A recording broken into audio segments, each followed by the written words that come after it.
Hey everyone, and welcome to Scouting the League. Really excited to get into our episode and conversation today with Assistant General Manager of the Indianapolis Colts, Ed Dodds, a guy that has been up for GM jobs across the league, and I fully expect to be in the big seat here at some point. We talk Raiders, Seahawks, Colts, draft, networking, and more. But before we get there, make sure you head over, like, subscribe, share this podcast wherever you are listening and watching. Give us that 5-star review. Most importantly, share it with a friend and let us know what you think in the comments. Whether you're listening on Apple Podcasts, Spotify, or that video portion over on YouTube, hit those buttons. Help us out.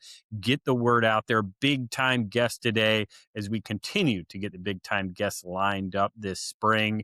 Get into draft talk, get into ranking some of these positions, as well as our Mondays scouting focus, getting right into what teams are looking for, all of it right here on Scouting League. So make sure you do those things. Make sure you head over and check my website out at rsafootball.com. A little bit on my background, what I do, helping agents, players, scouts, aspiring scouts, anybody in the football world navigate and take that next right step. If you're a scout or aspiring scout, got an extra spot for you, thescoutingcommunity.com, giving you resources, networking, information that is not publicly out there.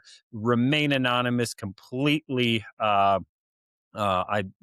completely incognito with that information you need. So make sure you go check it out at thescoutingcommunity.com. Make sure you check out Neil over at Inside the League on Twitter. InsideTheLeague.com is his website. SucceedInFootball.com is his website. Make sure you plan to come see us at the Combine Wednesday night for the Inside the League Seminar. February 26th, Wednesday night, 5:30 Eastern. Ed will likely be there accepting perhaps an award that we talk about on today's episode as well. So make sure you plan it. Scouting the League will be live streaming it as well for those that can't make it to Indianapolis. Make sure last one, you go check out bluemaca.com as well for the insoles that will upgrade every pair of shoes you have, whether it's performance related. That non-slip insole will improve it, whether it's just for recovery, for comfort, that split toe, carbon fiber, turf toe plate. All of it's at bluemaca.com. Use code SCOUTING20 to let them know we sent you. Get that little discount on the order as well. Again, that's bluemaca.com. So let's get to it today with Ed Dodds. Ed started his career in Oakland with the Raiders under Al Davis. We have some Al Davis talk.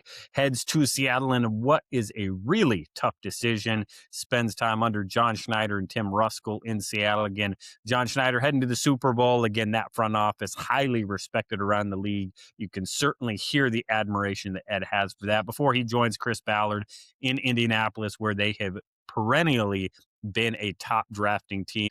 Well, let's get into it. Really excited for our guest today, Ed Dodds. Welcome to Scouting the League. I'm glad to be here, man. They love everything you guys do for scouting and I guess the notoriety you give us, because it is Rodrik, you've done it. I mean, it's a thankless job. You just kind of in the background, you know what I mean?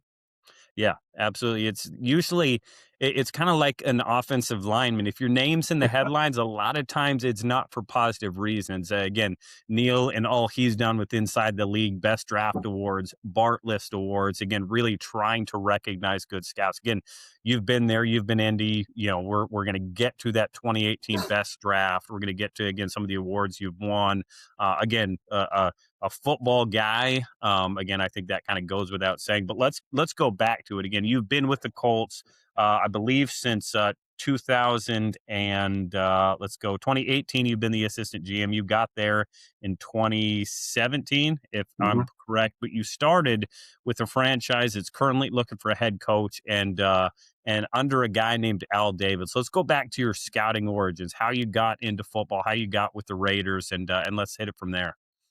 So it actually started way back. Like my connection to the Raiders started when I was 15 years old. Okay, so I grew up south of Kingsville, Texas, and it's A&M Kingsville now. It was Texas A&I, and a pretty rich history of NFL players, and that was back when there were some Division II programs that were pretty good and had pretty good players.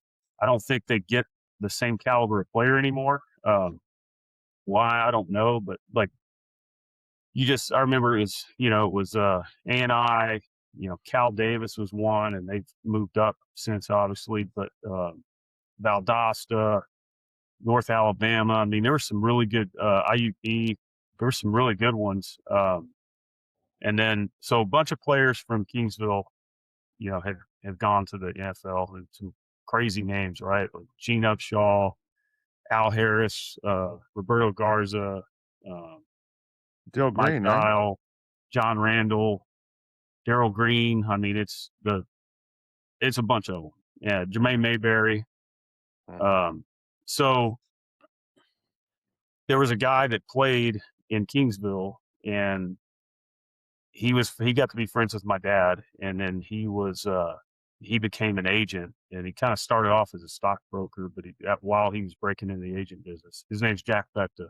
And so Jack had another client from Kingsville who played for the Raiders, and kind of because of him, I became, even though I was living in 90 miles from the Mexican border, I was a Raider fan. And so Jack got me this, you call it internship, I guess, but you're really just making copies, getting people coffee, whatever. And, I'd go out to training camp with the Raiders and spend, 3 or 4 weeks, and then I'd have to come back and, cause I was playing high school football, but that just kind of continued throughout that same routine throughout college. But as I got into college, some of the people there, because they didn't have like a player personnel or scouting interns.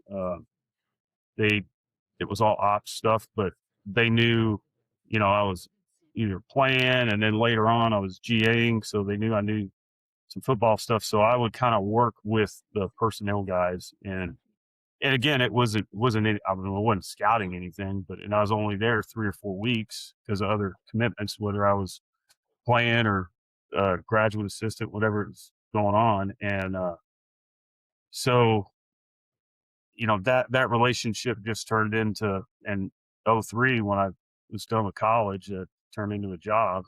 And that was cool, right? Going to work for the team you were a fan of growing up, and then obviously a legendary owner in Al Davis. And I spent 4 years there, and it was just a different run place than any other team I've been with. There wasn't a lot of structure. It was look, I'm not exaggerating. When I first got there, it was like, hey, here's your office, watch tape. And I'm like, what am I looking at? How do I do it? I didn't know how to do anything. And you just kind of learn. And I think that all that, it honestly helped me later on. And then I would say probably after about the first year, you start, because there's only about 3 of us in there. Like Mike Lombardi was kind of the quasi GM. They really, Al was really the GM, but Mike didn't really control the college guys. Like the college guys kind of they reported to Al. And that was some names, right? That's Mickey Marvin, Kent McLuhan, Angie Koye, Bruce Keverick, John Kingdon, and Dave McLuhan. And it was just a different place now. And after about the first year, that's when Al's used to seeing you around, and I probably spoke to him every day for 3 years. Wow. And you'd see either in the building, or he'd call you and ask you some question, and usually when he asked you a question, he knew the answer already.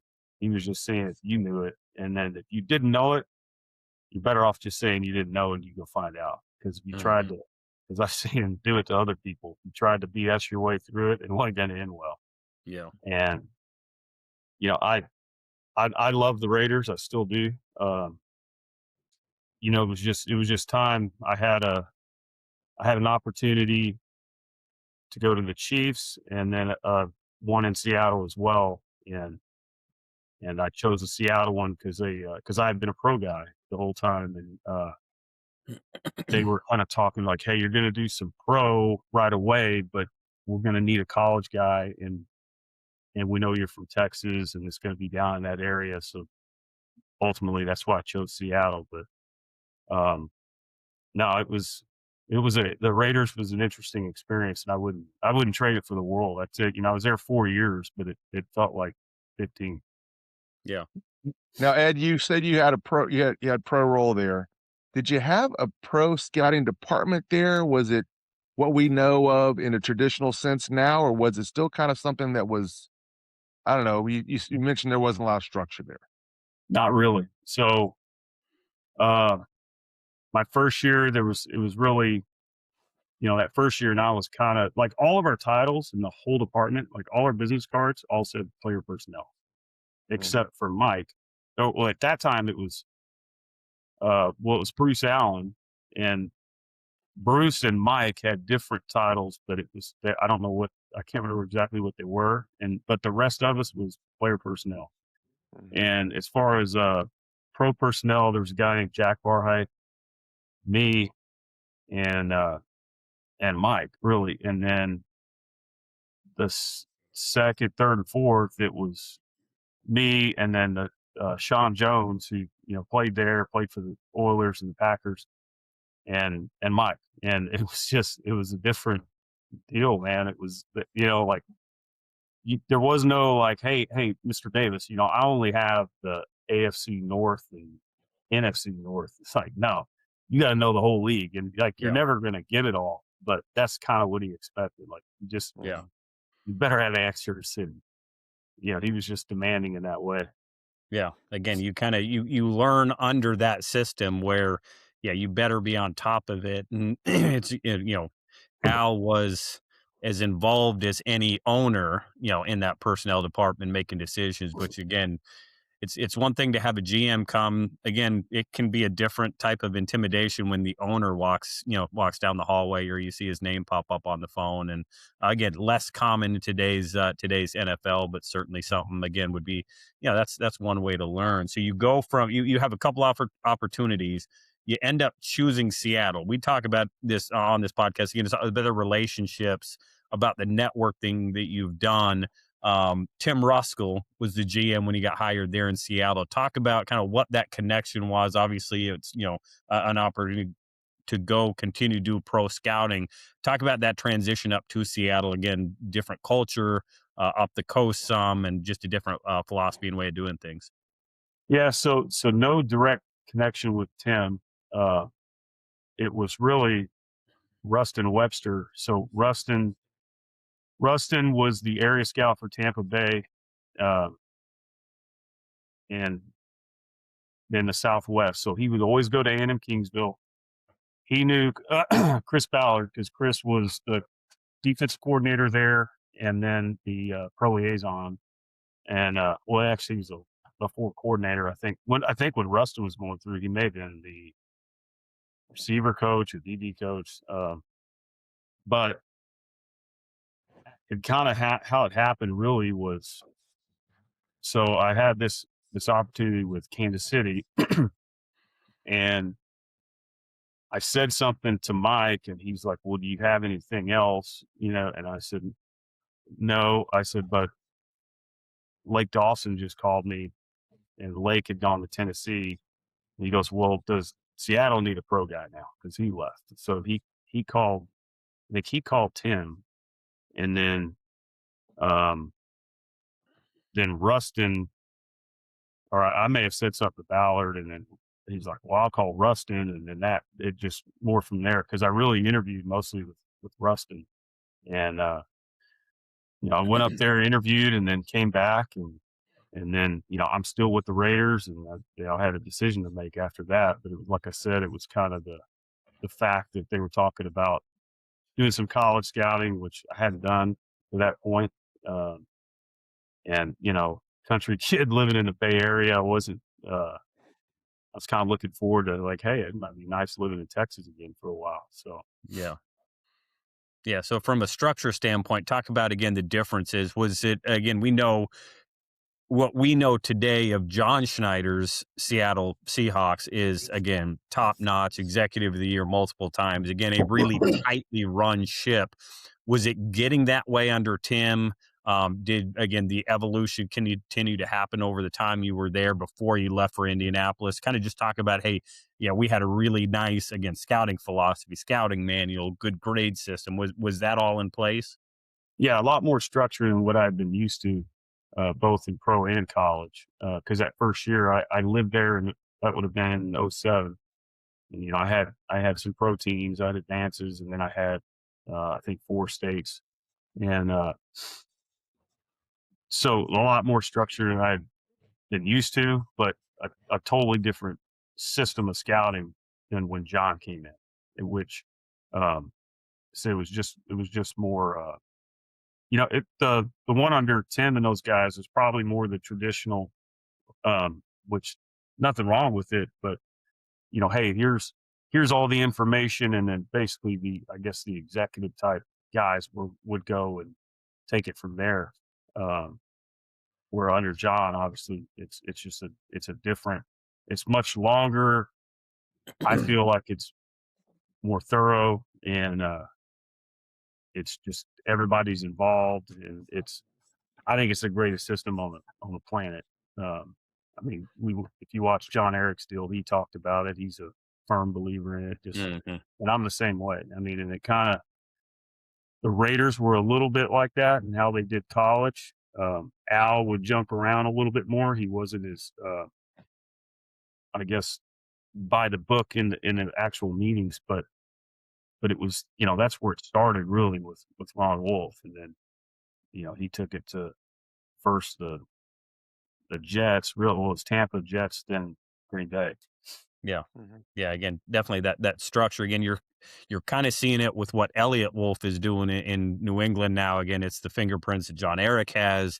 Again, the franchises that seem to be, again, up for best draft award or consistently respected highly across the NFL. Again, you guys in Indianapolis, you guys have won one. Seattle, of course, has won one.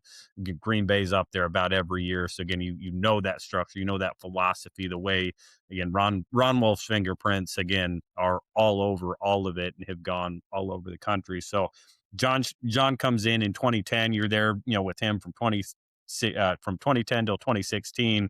Pro scout, area scout, senior personnel exec, kind of hitting all those roles. Talk about the biggest for those out there that, again, maybe are doing one, doing the other, thinking about both. Again, biggest difference for you, again, outside of just, hey, you're scouting pro guys or you're looking at college guys. What are the biggest challenges from going from one to the other? Yeah, I think, I would say I do think it's beneficial to start in pro. Because not only obviously you got to know what plays in the league, right? Like you got to have that gauge in your mind. Because I think almost anybody can sit down and watch a college game or a pro game and say that guy's good, that guy's talented, compared to someone else. But not just who are the really good players, but what that looks like. But what is what's the 75th guy on the roster in camp look like? Because we need those too.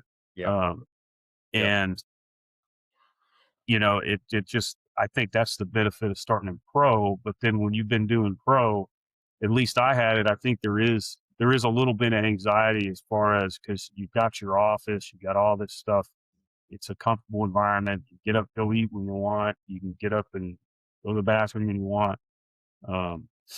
Where it's not like that on the road. Nope. Now today, I think it's, tape's a lot easier to get your hands on, whether it's your laptop or your iPad.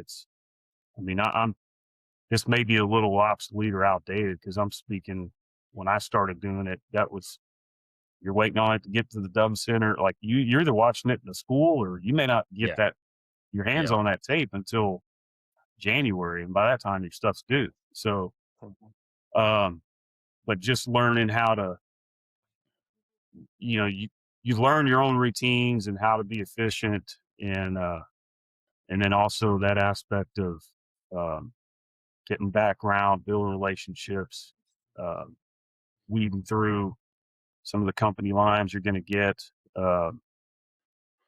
just being efficient on your visit and that being as prepared as possible.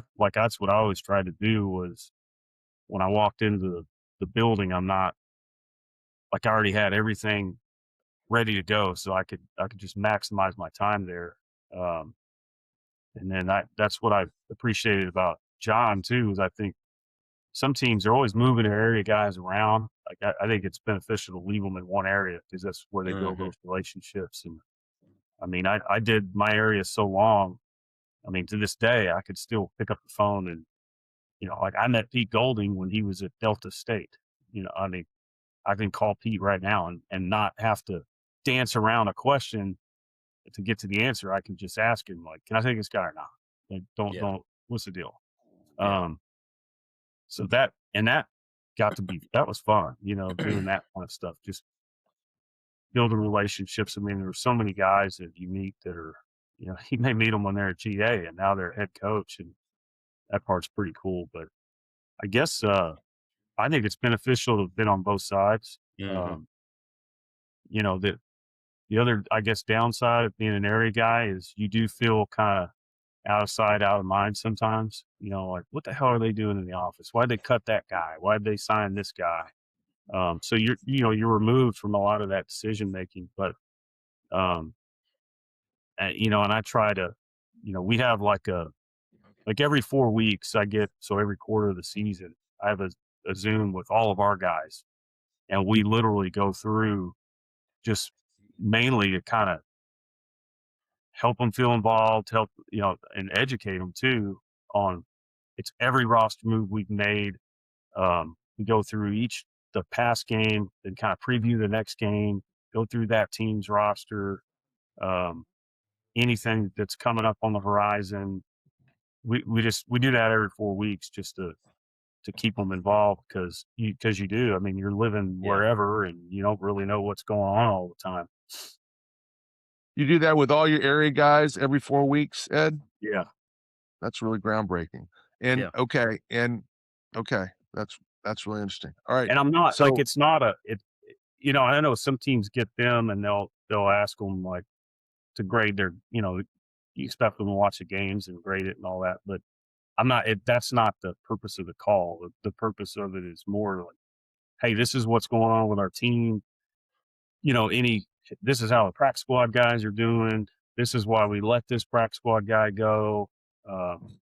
This is why we cut this player from the roster. And sometimes it's those weird roster mechanic things we have to do. And they may not know because they're not involved in it all the time. They're not used. You don't do it every day. You're not going to learn it as much. So it's just a way to try to teach them and educate them. Yeah. And I should probably know the answer to this. A lot of teams are going away from bringing their scouts in during camp, with the C of the 90 and all that kind of thing. Do y'all still do that just as a way to keep them familiar with who you have and what they look like and all those kind of things? No, I like bringing them in. It's gotten difficult on when to do it. Because I know, like, when I was an area guy, I loved August.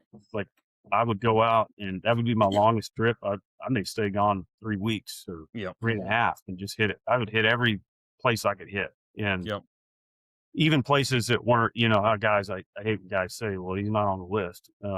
But there were schools that I just knew, like, I better go by there and see what they got. And I always took the approach, like, go by there in August, see what they got. You may not have to go back, but that way you could, because in August, some teams are practicing at night, some are in the morning. You could double up and you could rip and run. And so there's times when we brought them in right at the beginning, and then there's times we brought them in at the end. And we did the end for a while, but we went back to the beginning. But it's always not at the start of camp because you can't do nothing for like 4 or 5 days. It's that acclimation period. So I wait till so they can see 2 or 3 good padded practices, and then they can get out. And I always tell them, look, if you got somewhere you got to get to, you can leave early. And it's not I hated the kind of the busy work, hey, rank our 20 DBs off of 2 practices. Like I'm not making them do that kind of stuff. Yeah. You know, we'll give them different. We really use that time to, you know, hey, what are the schools that we didn't think we're going to have to cross check just based off summer tape, and you know, we talk about those and that kind of stuff. Yeah. Again, bringing everybody together. Again, like you said, it's become, again, the way the college calendar has gone, it's become more of a challenge. The way, the NFL calendar, less preseason games, again, all of it has continued to change the schedule. But again, just getting together, like you said, that was the biggest eye opener going from pro to college. Is you go from being in it, feeling the mood, feeling the, you know, where everything's at during the week, to, hey, I'll see you in December. Peace out in August. I'll see you in December when we get back together. Hopefully the team's in a good spot and we're thinking about the playoffs. Otherwise, it can be a long grind between, again, August and December, and again, continuing to just find ways, whether it's Zoom, whether it's in person, whether it's, you know, getting together at some point. That's huge, and again, something you're continuing to bring. I'd imagine Rustin Webster is going to be involved again. Lake Dawson, 2 guys that I got to work with in Tennessee. Rustin, of course, in Atlanta again. But you go from Seattle then to Indianapolis. And again, you look at the timeline just as it's out there. Again, no crossover prior to getting to Indianapolis with Chris Ballard, but you've already mentioned him being a part of the process, taking that Seattle job. Again, was he just a guy, as scouts do, you got to know him on the road, connection, kind of, spoke the same language, so to say? What was your connection with Chris, and kind of how did that work to get to Indianapolis? So I GA'd for him way back in Kingsville, and he left a year before me and took a job with the Bears as an area scout. Then the next year is when I started working for the Raiders as a pro guy. And, we just stayed in touch over the years. I think this, I don't know how to put this, but the people here know, and the people that like really know both of us, because it's not like we're best friends, you know what I mean? Like we're not, like, we have totally different interests, you know, totally different hobbies. I don't think he has any hobbies. Like we don't hang out, but there's like this respect for each other's work. And, he called me, and, shortly after he took the job in Indy, and I was like, hey, even then I'm like, well, call John. Like I'm not talking about this with you, call John first. And it was, that was a tough decision. I mean, Neil, you can probably ask Turk. I mean, you asked the story, and Turk was wearing me out because they didn't think I was going to come, and I was close to not coming because I loved John Schneider and Pete and the group I was working with there that much. It was really hard to leave, but at the end, like once I just kept thinking about it, I'm like, look, I got to go get uncomfortable, and because if someone doesn't say this, I think they're lying. I mean, there's a little bit, just like when you go from being a pro guy to a college guy. I mean, there's a little bit of anxiety. Like, do I know what I'm doing? Am I good enough to go do this? And, run a whole department. And it's like, well, there's only one way to find out, and you're going to, whether you succeed or fail at it, you're going to be better off because, learn, even if you fail, you're going to learn some lessons along the way. So, ultimately, that's what I decided. Ed, you talked about earlier knowing Pete Golding going back to the Delta State days, and you can pick up a phone now. I presume you're not talking to Pete Golding every week. How do you cultivate those relationships so they stay vibrant, they stay fresh over a period of time when you guys both have a lot of work to do? You can't just, be sending Christmas cards all the time. How do you keep it so that those relationships do stay viable even over a period of time like that? I think it's probably a couple things. I I guess I'll start like in my area. I never didn't go to some of those small schools, even if it was a kind of a pain, I was going to be on the road a day or two later than otherwise. I just always went I always went to Grambling. I always went to Southern. I always went to Nichols. I always went to um, Mississippi Valley, like all these Mississippi College. Like I would just stop in, and they may not have anything. It might be an hour or two, but just they get used to seeing you, and I think there's a level of respect.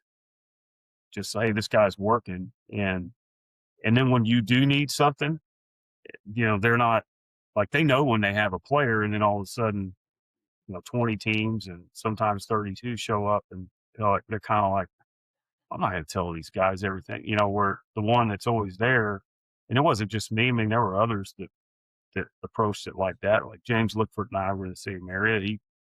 He conducted himself that same way. And then, the bigger schools, I think it's just when those coaches they're so busy. They're just like our coaches. I mean, there's a finite amount of time to get, they're trying to do 24 hours worth of work in 4 hours. And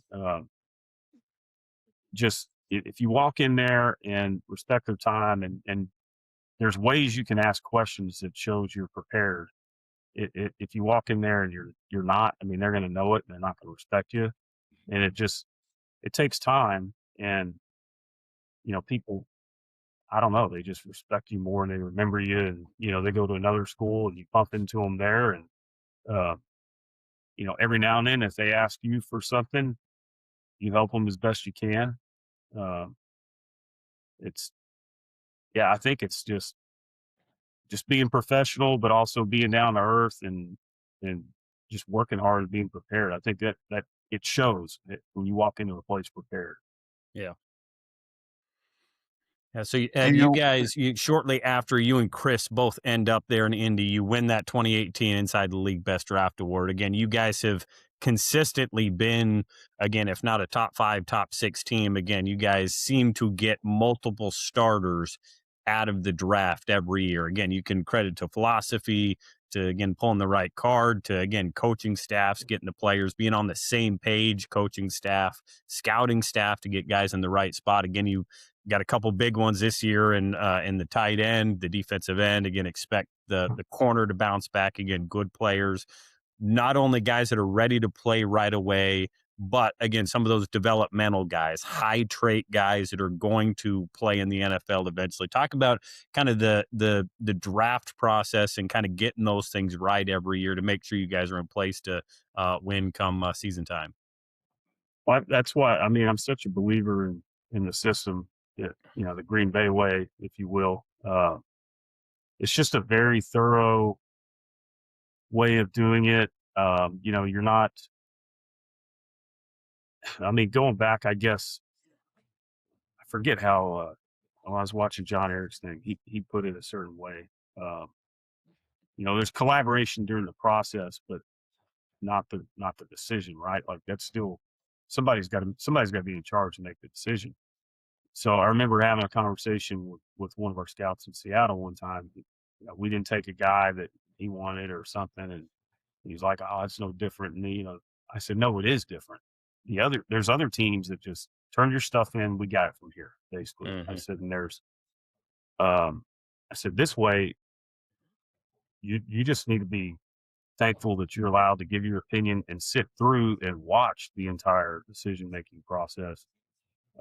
But at the end of the day, it's still somebody's going to be in charge of making the decision. So I think the whole thing, one of the biggest things that doesn't really get talked about with this system is because everybody's in the room together, we're watching game tape, we're not watching cut-ups.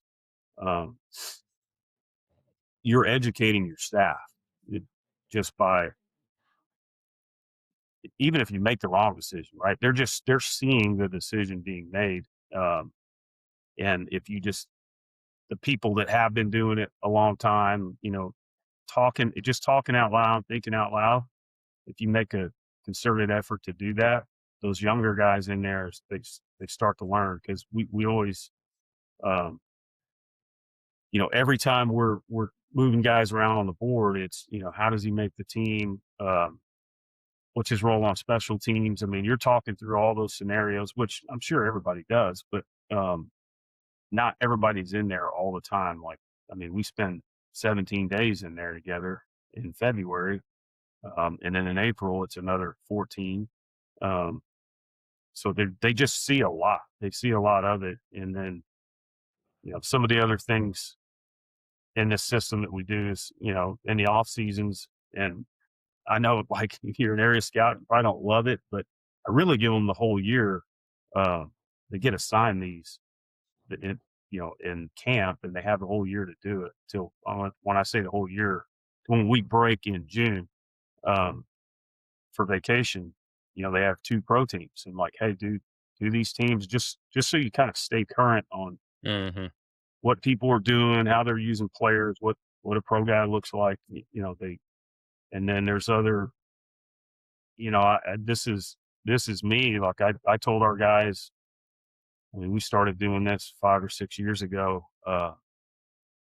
Quarterback is one of those positions, right, that I think every young scout is that just not confident in doing, because you hear so much all this technique, like, oh, well, let the coaches look, the coach is gonna, no, like, start watching them. So every year we try to, like, in the summertime, Terp will try to identify, like, who's going to be, the top 10 quarterbacks. And by the end of it, we'll narrow down. It may be 8, it may be 6. But you take those quarterbacks and the whole staff looks at them. Like, everybody does. And then 3 years later, you got to do those guys again in the league. And so you're constantly watching, whether you need one or not. You're watching them. I mean, even when we had Luck, like, look at all the quarterbacks, evaluate them. So you get used to evaluate them. So it's not so scary to start doing it. And you build some confidence, and then you may think a guy's great, and you look at him 3 years later in the league, and you're like, oh, it's probably that guy. I'm not going to make that mistake again. Obviously, the area guy, the cross check, they're getting a little more information because they're going to the school and getting background, and that's a huge part of it. But it's just, that's what I give a lot of credit to our staff, because I think they just, when I first got here, there's so much, you're kind of hands on throttle and stick, working the whole thing. And now I can kind of just sit back and just make a tweak here and there. But I think educating them is such a big part of it. Yeah, education, again, that development piece, again, because that's where, again, a lot of teams, certain teams, again, you hear it's like, hey, you've got your area, go do your area. That's all you're ever doing. Again, you don't get much cross check, again, especially for area guys. Maybe you move up national again. Well, that's a good point, because I know when there was 4 or 5 years in my area, I didn't have a quarterback that was any good, so I didn't see, and I remember, I mean, you did it, like, buddies and back home or someone ask you, like, how's so-and-so? Is he really that good? I'm like, I don't know. I haven't watched it. Yeah. Why not? No idea. Well, I got, all this other stuff to do. Yeah. And then that piece on the follow-up too, again, that 3 years, it's always it's such a tough thing. Again, it's something that Neil and I have talked about. Again, the inside the league best draft is really based on your rookie year, which, again, that's how you have to do it. That's a good way to do it. Again, you want impact the way the NFL is, but again, you can regrade a draft 3 years from now and feel completely different about it, for better or for worse. That development piece, all right, this is where we had this player coming out as a rookie. This is what he looks like 3 years later. Again, that educational piece, that development piece, again, it just continues to, again, sharpen your skills. And it's why scouts that have been around, again, so often, again, the Rolodex of players gets bigger, the experience of these guys, who makes it, what makes it, again, all part of it, which, again, sounds like you guys are doing, and arguably why you guys are among the top groups of teams in the NFL when it comes to that front office and scouting process and everything you're doing. We haven't hit a ton on the human element of scouting. It's, again, without question, it's the biggest piece. Character versus on-field traits, on-field talent. It's where, again, an area scout specifically has to spend so much time getting the person right. Biggest challenges of kind of gleaning through, again, maybe multiple opinions, company line from schools, getting that human element of the draft pick right, because again, the philosophy, again, a player will be what their traits are at minimum. The ceiling is going to be what the person is, how much they're going to get out of it. Talk about marrying and getting that trait versus character, the human element right with every draft pick. Yeah, I think, probably just like evaluating players, the longer you evaluate character, the better you get at it. You just kind of get a feeling like you can go into a school, and even when they're giving you the company line, they don't want to say too much. You can kind of pick out little bits and pieces. If they say, if they're just raving about Johnny, how great he is, and then you get to Joey, and they're like, yeah, he's fine. Okay, well, he's not Johnny. So there's something there I need to look into. And then even going back to the tape, I think as far as competitiveness and toughness, you could see that on tape. Like that, the tape will tell you everything you need to know about that. But there's just things you can pick out, like, is he, you could tell by the way they're utilizing a player sometimes, or, what's his play history? Does he have this big J? Is he a 1-year guy? And then, one thing I've told our scouts, because I've done it, I've told them not to do this, is going back to what Neil kind of hit on. Sometimes you get your relationships are so good with sources, you can talk a source into a guy because you like the player. And I've done it, and it hadn't worked out well. Are you sure? I mean, I can't take this guy. I mean, look at his tape. He's tough on tape and this and by the end of it, you go in there 4 times that year. So that's over, 4 or 5 months. And then into the spring, you've kind of talked into like, yeah, he might be all right. And so I just said, look, usually that first impression is the right one, whether what you think of the player or what the school's kind of the vibes they're giving off. I mean, you can tell, you can usually, even those schools that are tough to visit, I remember when Louisville was hard to get information out of, but the street coach was always a guy that he didn't just tell you in black and white, but he would kind of tell you who to do more work on and who was going to be okay. And you can find somebody, but then you got to utilize those touch points after the season, and you can just, I don't know, I think you can feel it based on your interaction with a kid, but I think it's just important to just kind of go off that first impression, because it changes as the season, how their season's going too. So you can't ride the wave with them. You just kind of say, well, and it's okay to argue, if you will, with them, like, hey, wait a minute, you told me last year this, and don't forget those things either. Yeah.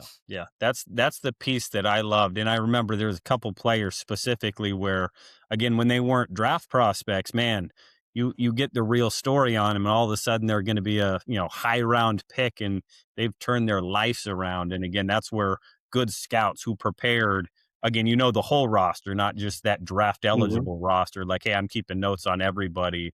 As the transfer portal has opened up, again, you're getting a more shallow level of sources that really know a lot of these kids as they kind of hop around. Some of these guys, again, maybe 6 months at a school, and then they're at another school for 6 months. Hard for staff to get to know.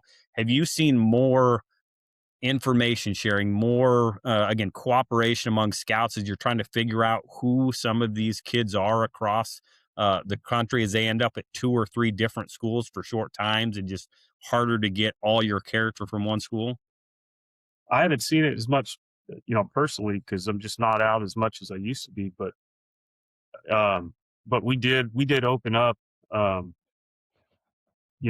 our, Anthony, who does the Southeast for us, his Mike Lacey's in the Southwest. Like Mike can read Anthony's character on guys that have transferred, because it is like that. I do think the area scouts, in a way, like I talked about it earlier, they have it easier as far as getting their hands on tape, but it's way worse on the workload and figuring out background, because there's so many more players, especially with, and then you don't really know, like, all this extra year, is he coming out, is he not? Which I think we got one more year of that, and that'll clean up a little bit. But then the transfer portal stuff is, I mean, that's tough. But I'm sure there's guys. I mean, there were guys I, shared, like we would share information, but we never talked grades. And it was guys you really respected. Mm-hmm. I remember who was that defensive lineman at Southern Arkansas that Philly drafted. He had a lot of issues, but he had a lot of baggage. But I had gone in there, and Ballard was we were in the same area, and I don't know, he called me or something, are you coming to LSU on Monday? And I'm like, yeah. He goes, where are you headed from? I said, Southern Arkansas. He said, Southern Arkansas. I was like, yeah, you should probably go by there. That's all I said. I didn't say anything about the kid, anything. There were certain guys that I would kind of do that. It was Alonzo Highsmith, it was Ballard, Lipford, Calvin Branch, Steve Kazor. They were just like, I remember Steve one time, because Steve went to all those holes in the wall, and I think he was at Monticello, and I don't know, we were talking on the phone driving, and he said, yeah, I'm coming from Monticello. I said, do I need to go by there? He said, yeah. And that was it. Mm-hmm. That was kind of the level of, and then maybe as it got later on, you never want to see, the guys from Seattle called me on a player. It was 2 years ago, that something came out on that was false, but it was kind of freaking people out, and like, hey, do you have this on this kid? And I said, yeah, we have it, but it's BS. It's false. I mean, we had it. And, you don't want to see someone you respect and not draft a guy. I mean, because we weren't picking him, and we weren't in a position to pick that kid, and not do something because of something you can help them out with, and on the flip side, take a guy that might have some crazy legal issue that they don't know about. Hey, before you do anything, you might want to look into this. Yeah. So yeah, I'm sure there's some of that going on, which I don't have a problem with. You just don't want to. It's like you don't want to give too much away. Just You don't enough. want to give them the book, but again, just that head nod, just that, again, it's just like you have scouts sitting there with pro liaisons with sources. Again, sometimes you got to read between the lines, pick up on some visual cues and everything else to make sure, hey, there's a string, I'm going to go ahead and keep on pulling it. Yeah. Ed, as we tape this, the Senior Bowl is ahead of us this week. It wasn't that long ago, maybe 10 years ago, that I think the city of Mobile doubled in size during the week of Senior Bowl, and every team kind of emptied the office. Now I go to Mobile during Senior Bowl week, and I wonder if the Senior Bowl is that week, because there are so many fewer people. And in other words, in the old days, teams sent their coaches. They sent every scout on staff. They sent their pro side, everything. What's y'all's philosophy? How many do y'all send? And when you send them, kind of what are their assignments? How do y'all approach the Senior Bowl week, given that it is still the place you're going to see 100+ very solid prospects over the course of 5-6 days? How do y'all attack that? What's your approach there? No, we send our whole staff, because our pro staff right now, they're transitioning into, like, we just finished up free agency. We'll revisit it once, we get, a week or two out of that, but we've evaluated everybody. So now they'll transition and start evaluating college guys, and everybody will have a position. that which is not abnormal, but really it's focus for the area scouts, focus on your area guys. And we want to interview everybody. We're going to watch the tape of this game 100 times in meetings. So the big focus is, and we'll have, Mitch will do a good job of putting together and highlighting these guys, the guys that, and there's not many of them, but there's always a few. The guys that we don't have draftable grades on, those are the ones, if they have a good week, because if they're draftable, we're going to watch them in meetings. If they're not draftable, they're only going to get talked about unless somebody's pushing for them. So it's really making sure, and that's the same for the East-West too. Like anybody not draftable and they had a good week, we need to hear about it. And our guys are all good enough now that there's nobody getting mad in meetings. If Turk brings up one of, Mike Lacey's guys or Tyler's guys, like, hey, you had a good week. I know Tyler had a free agent grade on it, but hey, you had a great week. Like, okay, we're going to look at it. And it's like, hey, you're starting over here. So those are really the ones we want to focus really hard on. And then the interviews, because this is the first time we get to talk to them. And they haven't been coached up a ton yet on that part either. But as far as coaches, like I know what you're saying, they used to go, like I used to see them, you see everybody. And I know for us, I tell our coaches too, I'm like, you go if you want, but I can't really help you a whole lot on who to look at right now. I haven't seen enough of them.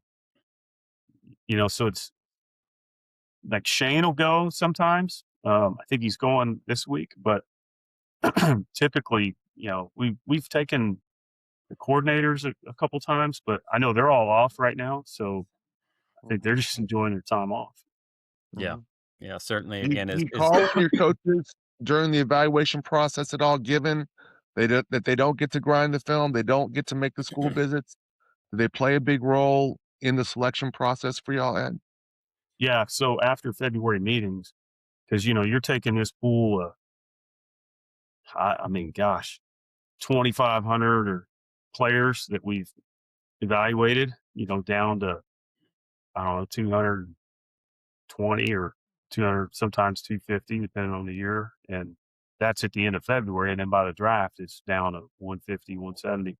And once we get it down after February meetings, so the day meetings end is when we assign the coaches evals. And it's not, it's not a ton of guys. Because I don't want to waste your time, number one. So because I kind of hold on some of those lower round guys until we know or whatever that they're going to test or they're going to make it through March and stay on the board. We'll hold on those, but at a certain level, we'll start assigning players and it stays fluid. There's guys I'll tell them like, look, because we have it built out in our system, they basically have like a dashboard and it's real fluid. And if a guy disappears, I tell them like, hey, it's either character or medical.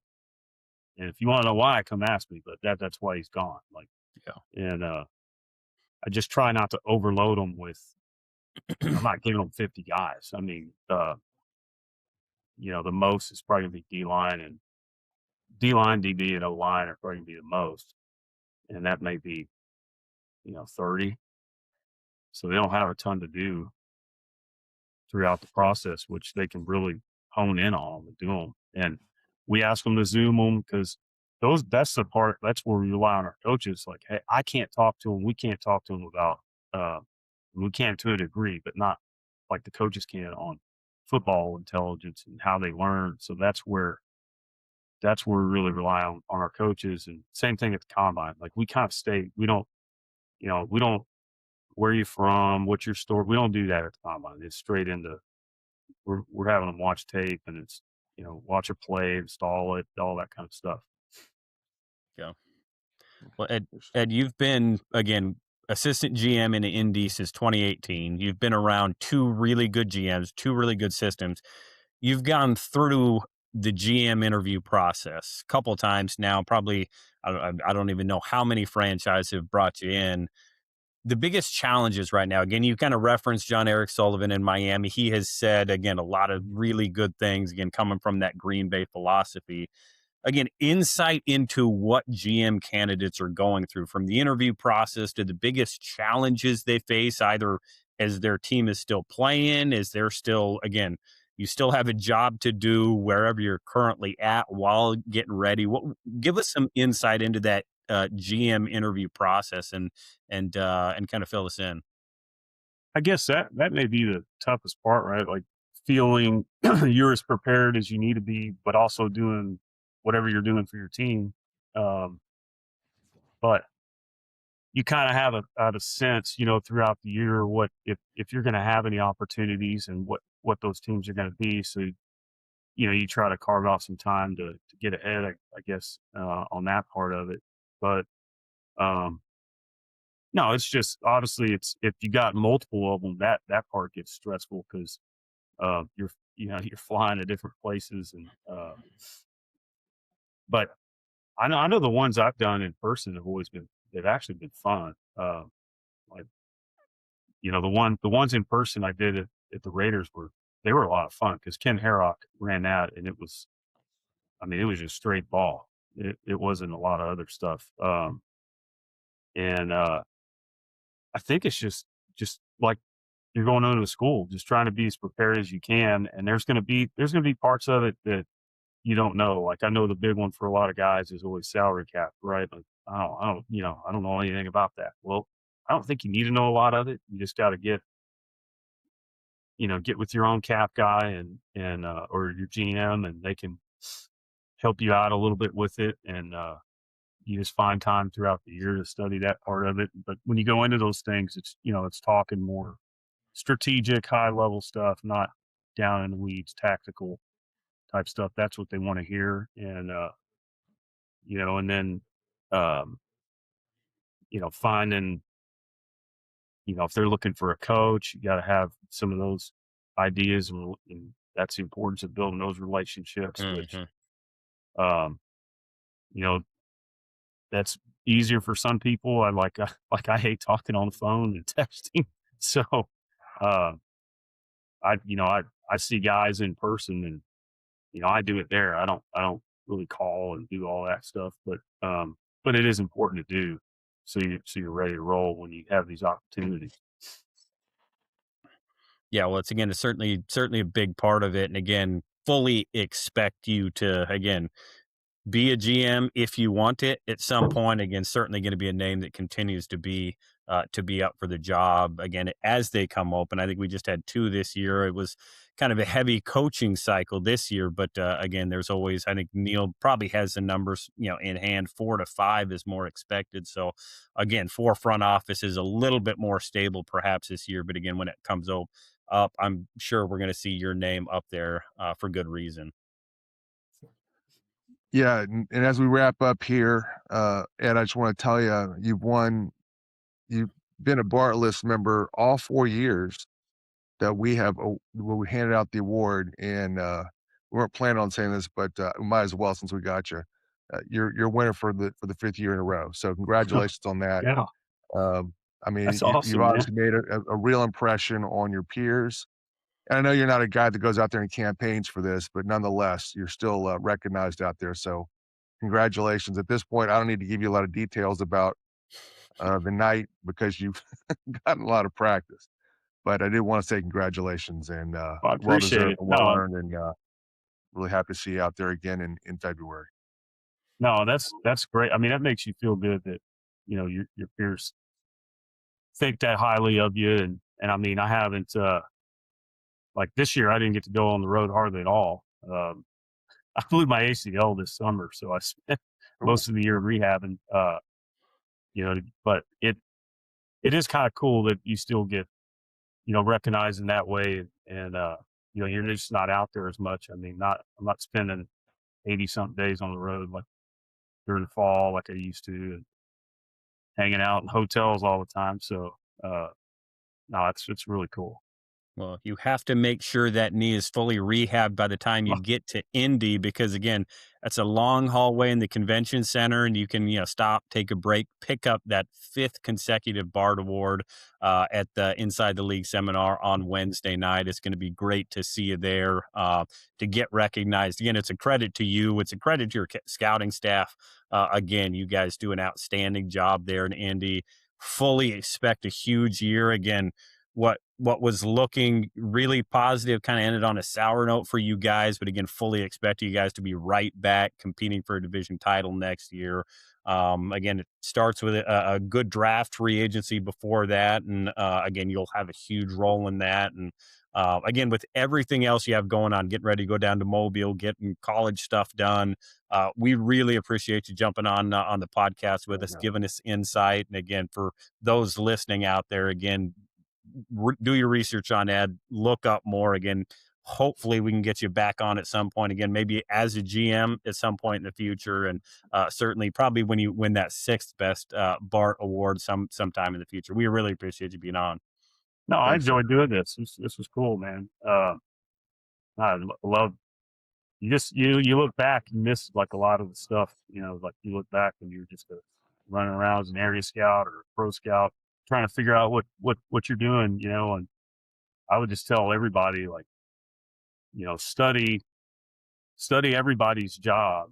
I remember wearing out when I took this job, I was wearing out our college coordinator in Seattle, Kirk Parrish, asking him, I mean, hey, where'd you order the magnets from? Like that kind of stuff. Cause I like those magnets compared to what they had here. So like everything, how does it, I called Jeff Foster and like studied NFS and when they send certain databases, when they don't, and just study everybody's job, because you got to know the whole thing if you ever want to be a GM or anything like that. Yeah. Again, just like on Sundays, Mondays, whatever day of the week NFL teams are playing, everything matters. That's the difference between wins and losses. Same thing in the front office. You got to hit on everything if you want to have a successful draft, successful free agency. It all matters. And again, you have certainly highlighted that. So Ed, really appreciate you being on. Thanks for being with us. Thanks for having me, guys. Agents, before we go, make sure you go check out Agent Live 360. It is at agentlive360.com for everything you need for your agency, from players to coaches, managing profiles, tracking invoices, sending invoices, getting paid, keeping up on every element of your entire agency. Notification emails, file folder storage, ROI, transactions, invoices, calendar, contracts, teams, reps, everything all in one spot for you. That is Agent Live 360. Hop on, request a demo. Yours truly will hop on, walk you through it. I can promise you we will talk some football as well. Sign up now with code TRIAL90 for a 90-day, 3-month trial at just $10 a month for Agent Live 360. That's at agentlive360.com. Go check it out now.